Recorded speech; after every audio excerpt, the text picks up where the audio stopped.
The MySky app is the easiest way to get up and running with your Sky Max hub. Your broadband will be switched on by midnight on the day that's on your hub packaging. Find your master phone socket or optical network terminal. It's normally near the front of the house and says BT or OpenReach on it. Unplug everything in it. If you have a socket with only a phone port, plug your microfilter into your master socket.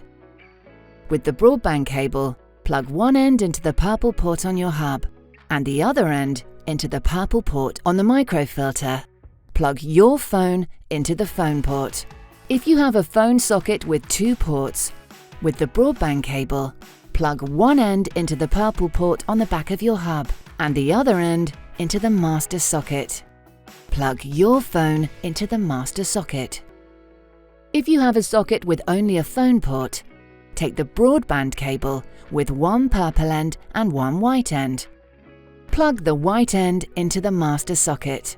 Then plug the purple end into the purple port on your hub.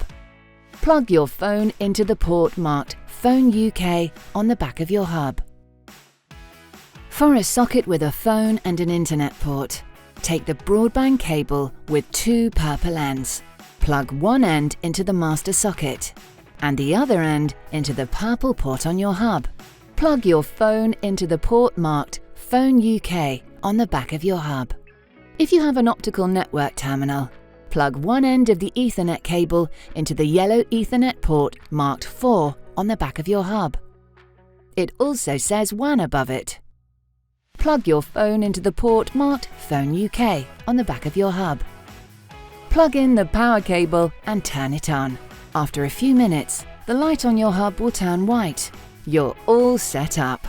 Always leave your hub on overnight for it to work best and get updates. Your Wi-Fi name and password are on the bottom of your hub. For more information, go to sky.com/hub setup.